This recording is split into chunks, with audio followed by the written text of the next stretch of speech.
महाराष्ट्र के बुल्ढाना में गणपति विसर्जन जुलूस पर पथराव। बुल्ढाना के जलगांव जामोद कस्बे में करीब आधे घंटे तक होता रहा पथराव की वजह से कई युवकों के घायल होने की खबर। पथराव के कारण इलाके में अभी भी तनाव, मौके पर भारी पुलिस बल तैनात। मुंबई से सटे भिवंडी में गणपति विसर्जन के दौरान मूर्ति पर पथराव, 2 गुटों में झड़प, पुलिस ने कुछ लोगों को किया गिरफ्तार। घुघट नगर से मंडल गणपति विसर्जन के जुलूस के दौरान दूसरे समुदाय के लोगों ने किया पथराव। हिंदुस्तानी मस्जिद के पास कुछ लड़कों पर पथराव का आरोप। झड़प को कंट्रोल करने के लिए पुलिस ने किया लाठीचार्ज। इलाके में तनाव के चलते भारी संख्या में पुलिस बल तैनात।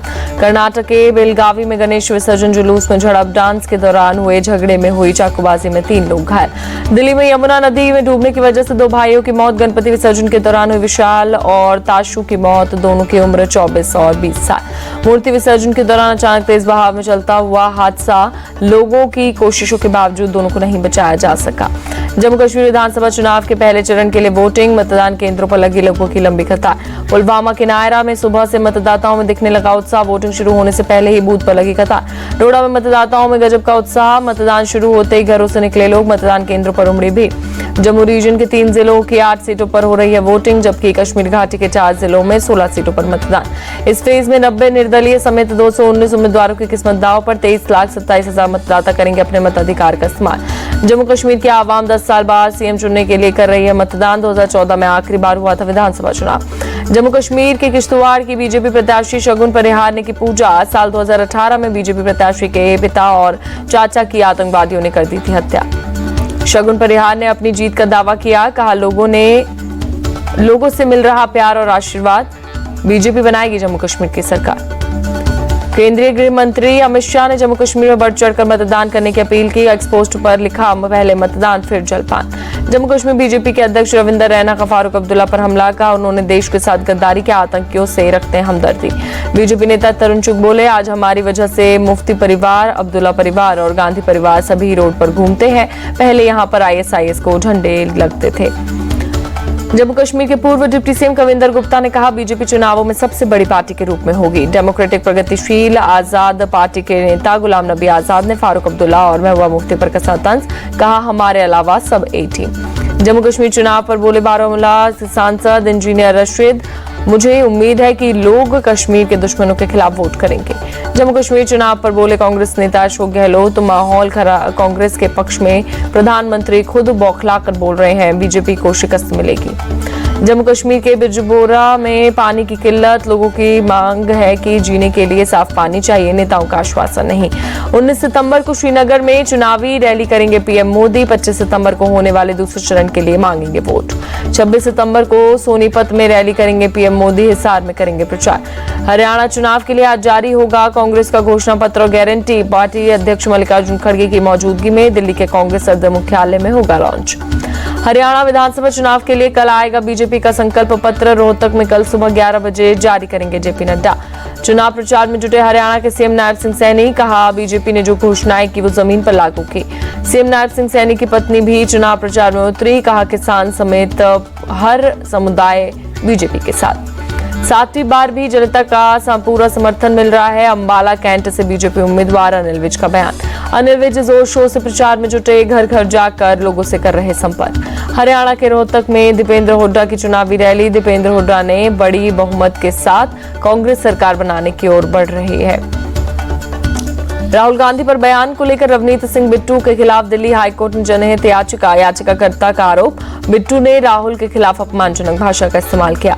आम आदमी पार्टी विधायक दल की नेता आतिशी को दिल्ली पुलिस जल्द देगी Z श्रेणी की सुरक्षा। सीएम पद की शपथ लेने के बाद देगी सुरक्षा। दिल्ली पुलिस घटा सकती है पूर्व सीएम अरविंद केजरीवाल की सुरक्षा। केजरीवाल ने मंगलवार को दिया था सीएम पद से इस्तीफा, केजरीवाल को मिली Z+ सुरक्षा। फतेहपुर में दलित युवकों की पिटाई मामले में बीजेपी नेता अमित मालवीय ने अखिलेश यादव पर निशाना साधा, कहा अखिलेश यादव अब DNA टेस्ट की मांग नहीं करेंगे। सपा का शासन दलितों के लिए अभिशाप। एनसीपी नेता नवाब मलिक के दामाद समीर खान मुंबई में कार दुर्घटना में घायल। क्रिटिकेयर अस्पताल के आईसीयू में भर्ती, अपने ही कार ड्राइवर की गलती से हुए घायल। 21 सितंबर से 3 दिन के अमेरिका दौरे पर प्रधानमंत्री मोदी रहेंगे, क्वाड लीडर समिट में होंगे शामिल। कोलकाता में जूनियर डॉक्टर्स की हड़ताल जारी, डॉक्टर ने एक बार फिर सीएम ममता से मिलने की मांग की, चीफ सेक्रेटरी से भी मिलने का मांगा वक्त।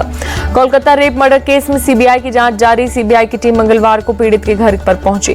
दिल्ली के करोल बाग इलाके में एक इमारत का कुछ हिस्सा ढहा, दमकल की 5 गाड़ियां मौके पर, मलबे में कुछ लोगों के फंसे होने की आशंका। दिल्ली के भजनपुरा इलाके में नाले में गिरकर एक शख्स की मौत, जन्मदिन की पार्टी से घर लौटते समय हुआ हादसा। यूपी के कई जिलों में बाढ़ का खतरा, बलिया बाराबंकी समेत 7 जिलों में नदी खतरे के निशान के पार, प्रशासन कर रहा है लोगों की हर संभव मदद। यूपी के चित्रकूट में मंदाकिनी नदी का बढ़ा जलस्तर, रामघाट सहित कई इलाकों में जल भरा। झारखंड के सरायकेला में भारी बारिश के बाद बाढ़ जैसे हालात, करीब 100 से अधिक घर डूबे, लोगों ने स्कूल में ली शरण। नोएडा के सेक्टर 39 में पुलिस और बदमाश के बीच मुठभेड़, पुलिस ने बदमाश आमिर को पैर में गोली मारकर किया गिरफ्तार। 22,000 कैश, अवैध हथियार और बाइक बरामद। चेकिंग के दौरान पुलिस ने एक संदिग्ध बाइक को रोकने का किया था प्रयास, बाइक के कहीं नहीं रोकने की वजह से भाग रहे बदमाश का पुलिस से एनकाउंटर। सेक्टर 39 में आमिर कर कई गंभीर धाराओं में केस। पंजाब के भटिंडा में गद्दे की फैक्ट्री में लगी भीषण आग, देखते देखते फैक्ट्री से निकलने लगी आग की ऊंची ऊंची लपटें। आग लगते मौके पर पहुंची फायर ब्रिगेड की टीम, आग से फैक्ट्री में रखा सामान जलकर खाक, प्लास्टिक और फोम होने की वजह से तेजी से फैली आग। जम्मू कश्मीर के राजौरी में दर्दनाक हादसा, खाई में गिरी गाड़ी, सेना के एक जवान की मौत, 3 जख्मी। फिरोजाबाद ब्लास्ट मामले में पुलिस ने मुख्य आरोपी भूरा उर्फ नवी अब्दुल्ला को मुठभेड़ के बाद किया गिरफ्तार, उसके पैर में लगी गोली, कब्जे से अवैध हथियार, जिंदा कारतूस और खोखा बरामद। जयपुर के सांगानेर में महिला की चेन छीनकर फरार हुआ झपटमार, सीसीटीवी में कैद हुई तस्वीर। आंध्र प्रदेश के गुंटूर में पुलिस ने दर्ज किया चोरी का केस, सरकारी वाइन शॉप में हुई थी चोरी, पुलिस ने चोरी के 9.5 लाख रुपए बरामद किए। कानपुर में फर्जी दरोगा बनकर 15 लाख की लूट, पुलिस ने आरोपी को किया गिरफ्तार।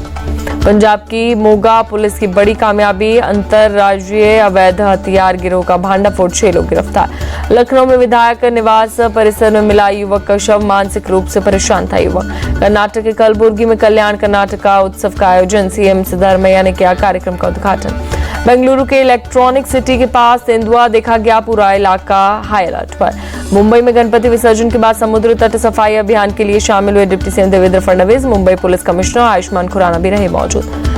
सीएम योगी से मिले आध्यात्मिक गुरु श्री श्री रविशंकर, लखनऊ में घर जाकर की मुलाकात। राजस्थान के अजमेर शरीफ दरगाह में मनाया गया पीएम मोदी का बर्थडे, 4000 किलोमीटर चावल बनाया गया। मथुरा के गोवर्धन धाम में कान्हा के गिरिराज स्वरूप के दर्शन के लिए उमड़े भक्त, अनंत चतुर्दशी के अवसर पर भगवान का भव्य श्रृंगार हुआ। एक्सपोर्ट के मोर्चे पर भारत को झटका, अगस्त में निर्यात 9.3% घटकर 34.71 अरब डॉलर हुआ। सरकार ने कच्चे तेल से विंडफॉल टैक्स किया जीरो, देश की क्रूड ऑयल कंपनियों की होगा फायदा।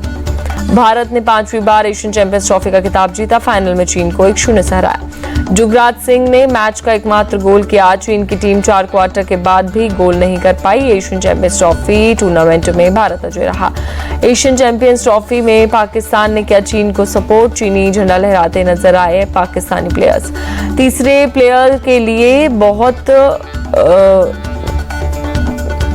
प्लेस के लिए हुए मुकाबले में पाकिस्तान में साउथ कोरिया को हराया, 5 के मुकाबले 2 गोल से दी शिकस्त। बांग्लादेश के खिलाफ पहले टेस्ट मैच से पहले टीम इंडिया के कप्तान रोहित शर्मा ने भरी हुंकार, कहा टीम चेन्नई टेस्ट के लिए पूरी तरह तैयार, बांग्लादेश के खिलाफ जीतेंगे टेस्ट सीरीज। रोहित शर्मा ने कहा बांग्लादेश के खिलाफ टेस्ट सीरीज कोई ड्रेस रिहर्सल नहीं, हमारे लिए हर खेल महत्वपूर्ण, हर मैच में 100% देना हो हमारा काम। चेन्नई टेस्ट की प्लेइंग 11 पर बोले कप्तान रोहित शर्मा, टीम चुनने के पहले खिलाड़ी की काबिलियत पर ध्यान देते, हमारे पास खिलाड़ियों का बंच, प्लेइंग 11 की नहीं कोई टेंशन। रोहित शर्मा ने कहा T20 वर्ल्ड कप जीतने के बाद टीम इंडिया नहीं है रिलैक्स मोड में, सभी खिलाड़ियों के ऊपर आगे की सीरीज का प्रेशर। सरफराज खान, ध्रुव जुरैल और यशस्वी जायसवाल के टैलेंट पर बोले रोहित शर्मा, युवा खिलाड़ियों में खेल को लेकर काफी भूख, टेस्ट फॉर्मेट में सीनियर्स के अनुभव से मिलेगा फायदा। रोहित शर्मा ने की नए कोचिंग स्टाफ की तारीफ, कहा गौतम गंभीर, अभिषेक नायर के साथ अच्छी tuning, bowling coach Morne Morkel के साथ खेला है काफी क्रिकेट। पाकिस्तान टेस्ट सीरीज में हारने के बाद बांग्लादेश के हौसले बुलंद, हराने के बाद बांग्लादेश के हौसले बुलंद हुए और तगड़ा मुकाबला अभी फिलहाल बचा है। केएल राहुल के क्रिकेट करियर पर कप्तान रोहित की दो टूक, कहा हर खिलाड़ी और के जीवन में आते हैं उतार चढ़ाव, केएल राहुल एक क्वालिटी प्लेयर है। बांग्लादेश के चीफ कोच चंडिका हथुरुसिंगा ने टीम इंडिया के खिलाफ मुकाबले से पहले भरी हुंकार, कहा दुनिया की सर्वश्रेष्ठ टीम के खिलाफ खेलने के लिए तैयार, देंगे पूरी चुनौती। चंडिका ने कहा भारत के खिलाफ खेलते समय एक अलग तरह का दबाव, टीम के मजबूत और कमजोर पक्ष के बारे में पूरी जानकारी। आईसीसी ने क्रिकेट वर्ल्ड कप इतिहास का किया सबसे बड़ा ऐलान, मेंस वुमेन्स प्लेयर्स को मिलेगी एक समान प्राइज मनी, खिताब जीतने वाली टीम को पहले की तुलना में 134% रकम ज्यादा देने का ऐलान। आईसीसी ने किया ऐलान, वुमेन्स टी20 वर्ल्ड कप में चैंपियन टीम को 19.59 करोड़ रुपए और रनर अप टीम को 9.79 करोड़ रुपए मिलेंगे। पाकिस्तान क्रिकेट टीम के हेड कोच गैरी कर्स्टन ने शाहीन शाह अफरीदी के वर्कलोड को लेकर चिंता जताई, कहा शाहीन को थोड़ा आराम करने की जरूरत। गैरी कर्स्टन ने कहा शाहीन और नसीम ने पाकिस्तान के लिए सभी फॉर्मेट में लंबा क्रिकेट खेला, दोनों का वर्कलोड कम करते हुए दिया गया आराम। श्रीलंका 2 मैचों की टेस्ट सीरीज के लिए तैयार, गॉल में खेला जाएगा न्यूजीलैंड के खिलाफ सीरीज का पहला मैच। राष्ट्रपति चुनाव की वजह से 5 की जगह 6 दिन खेला जाएगा मुकाबला। अफगानिस्तान और दक्षिण अफ्रीका के बीच आज खेला जाएगा पहला वनडे मैच। 3 मैचों की सीरीज का पहला मैच शारजाह क्रिकेट स्टेडियम में होगा।